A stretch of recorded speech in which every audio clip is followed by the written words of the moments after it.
ఆంధ్రప్రదేశ్‌లోని తూర్పుగోదావరి జిల్లాకు చెందినటువంటి వీరరాఘవరెడ్డి ఇతని పేరు. ఎవరైతే ఈ చిలుకూరు పంతులు గారి మీద దాడి చేశారో, 20 మంది గుంపుగా వెళ్లి చేశారో అతని పేరది. అతను ఆహ్, పీజీ చేశాడు. ఇందులో ఈ మ్యూజికల్ దాంట్లో ఇందులోనో పీజీ చేశాడు. అయితే విపరీతమైన నాలెడ్జ్ ఉంది ఇతనికి. ఇతను 10 సంవత్సరాల క్రితం, 7 సంవత్సరాల క్రితం వీడియోలు కూడా చూసాను నేను. విపరీతమైనటువంటి నాలెడ్జ్ ఆన్ ఎస్పెషల్లీ ఇండియన్ లా ఉంది. మరి లా చదివాడో ఏమో దీని గురించి తెలీదు గానీ, అప్పట్లో తెలంగాణలో ఉంటున్న ఆంధ్రప్రదేశ్ ప్రజల యొక్క క్షేమం కోసం అంటూ ఒక అసోసియేషన్ పెట్టాడు. మంచిదే. అప్పట్లో కొన్ని కొన్ని దాడులు కూడా జరిగాయి. సో, వాటి నుంచి కాపాడుకోవడానికి పెట్టాడు. రాజకీయ పరంగా గానీ, లా పరంగా గానీ, న్యాయపరంగా గానీ మొత్తం సబ్జెక్ట్ ఉన్నటువంటి పర్ఫెక్ట్ పర్సన్ అప్పట్లో. అయితే తర్వాత ఏమైందో తెలీదు. ఎవరు చెప్పారు? ఎవరు ఇతనికి ఆ రకంగా ప్రేరేపించారు? అతన్ని మ్యానిపులేట్ చేశారా? నిజమా? మనకు తెలీదు గానీ, తాను రాముడి కులమైనటువంటి ఇక్ష్వాకు కులంలో పుట్టానని, ఆ కులంలో పుట్టినందుకు గాను రాముడి యొక్క పరిపాలన, రాముడి యొక్క రామరాజ్యాన్ని స్థాపించాల్సినటువంటి బాధ్యత తన బృందానికి ఉందని, ఈ దేశ ప్రధాని గాని, గత ప్రధానులు గాని, ఈ దేశంలో ఉన్న అనేక మంది ముఖ్యమంత్రులు సిట్టింగ్ అండ్ ఓల్డ్ ఎక్స్ సీఎంలు గాని ఎవరు కూడా ఇది అర్థం చేసుకోవట్లేదని, వ్యవస్థలు సర్వనాశనం అయిపోయాయని. వ్యవస్థలు సర్వనాశనం అయిపోవడం వరకు అతనితో ఎవరైనా ఏకీభవించొచ్చు. వ్యవస్థలు సర్వనాశనం అయిపోయాయని, సో ఇక ప్రజలే ముందుకొచ్చి తమ చేతిలోకి రామరాజ్యాన్ని స్థాపించాల్సినటువంటి బాధ్యతను తీసుకోవాలి అనే ఒక కాన్సెప్ట్ ని తెర మీద తీసుకురావడమే కాకుండా, దాని గురించి ఆయన స్పీచ్లు ఇస్తూ ఉండడం, చాలా మంది ఆ స్పీచ్లకి కన్విన్స్ అవడం, వీళ్ళు రామరాజ్యం అనేటువంటి ఒక కాన్సెప్ట్ పెట్టి దీంట్లో వీళ్ళు ఆ మధ్య 1 ఇయర్ బ్యాకో, 6 మంత్స్ బ్యాకో రిక్రూట్మెంట్స్ కూడా చేసుకున్నారు. అంటే ఒక రోజులో ఈళ్ళతో పాటు తిరిగి ఇలా ధర్మ సంస్థాపన కోసం, రామరాజ్యం స్థాపన కోసం ఏవైతే కార్యక్రమాలు ఉంటాయో అవన్నీ చేయాలి. దానికోసం వీళ్ళకి నెలకి 15,000 ఫుడ్డు, రూమ్ గూడా ఇస్తున్నారు వీళ్ళే. మరి ఎక్కడి నుంచి ఫండ్స్ కలెక్ట్ చేశారో మనకు తెలీదు.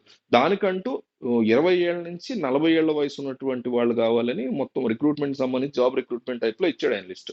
దాంట్లో భగవద్గీత మీద మినిమమ్ అవగాహన, ఈ భగవద్గీత మీద పూర్తి నమ్మకం, ఈ హిందూయిజం మీద నమ్మకం ఉండాలనేసి, అట్లాగే ఆహ్, దేనికైనా సరే సిద్ధం అనేటువంటి ఒక యాటిట్యూడ్ ఉండాలని. అంతేకాకుండా ఏకబికిన 5 కిలోమీటర్ల పాటు నడవగలగాలి, 2 కిలోమీటర్ల పాటు పరిగెత్తగలగాలి. ఇట్లాంటియి ఉన్నాయి రిక్రూట్‌మెంట్స్ ఆళ్ళ దాంట్లో.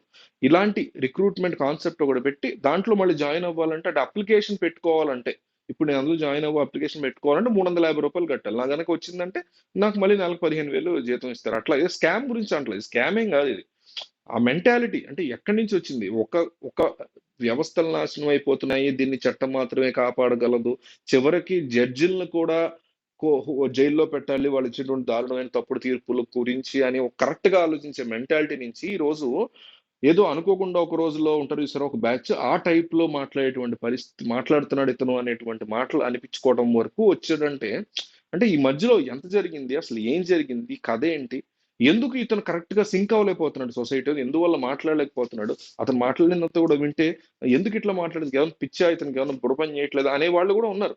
సో, అట్లాంటి ఆ కైండ్ ఆఫ్ ఆహ్, ఎందుకు అక్కడి నుంచి ఇక్కడికి ఎందుకు అతను పడిపోవాల్సొచ్చింది? అంటే లా పరంగా దేశపు రాజ్యాంగాన్ని అంత బాగా స్టడీ చేసినటువంటి వ్యక్తి, ఇటువైపు ఏదో ఒక ఫ్యాంటసీ వరల్డ్ అంటే ఇదంతా రియల్ కరెక్ట్‌గా పోరాడాల్సినటువంటి స్టైల్.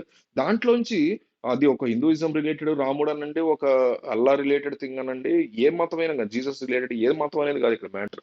అట్లా ఒక ఫిక్షనల్ థింగ్ వైపు అతను ఎందుకు ఆలోచించాడు? నిజంగా అతనికి ఎవరన్నా ప్రేరేపించారా? చెప్పారా? అనే దాని గురించి క్లారిటీ లేదు గానీ, ఇతని బ్యాక్‌గ్రౌండ్ అయితే ఇది. అట్లా ఎంతో మంది మీద ఈ రకంగా అంటే యాక్చువల్‌గా ఈ చిలకూరు బాలాజీ పూజారిని ఈయన వెళ్లి కొట్టడానికో, గొడవ పడ్డానికో, ఆ కొడుకుని కొట్టారంటున్నారు తీవ్రంగా. దీనికో మెయిన్ రీజన్ ఏంటంటే, ఆ గుడికొచ్చేటువంటి వాళ్ళందరినీ కూడా తన రామరాజ్య స్థాపనలో భాగంగా వాళ్ళని సైనికులను చేయమని ఆయన అడిగాడని, దానికి ఆళ్ళు ఒప్పుకోలేదని, అందువల్ల అతని మీద దాడి చేసినటువంటి ఆరోపణలు అయితే ఉన్నాయి. ఇంకొంతమంది ఏంటంటే, ఇదంతా కూడా ఒక కుట్ర, హిందూయిజం మీద కుట్ర. నిజంగా హిందూయిజం కోసం పోరాడే వాళ్ళు ఎవరు కూడా మీకు పూజారులని కొట్టరు అనేటువంటి మాటలు కూడా వినిపిస్తున్నాయి. దీని మీద ఇంకేదన్నా మీకు అనిపిస్తుందా అనే దాన్ని కాస్త క్లియర్ కట్‌గా మీరు కామెంట్ చేయండి. ప్రతి ఒక్కళ్ళు కామెంట్‌కి రిప్లై ఇస్తున్నాను. ఛానెల్ సబ్స్క్రైబ్ చేసుకోండి. ప్రతి ట్రెండింగ్ టాపిక్ మనం ఛానెల్‌లో కవర్ చేస్తున్నాం.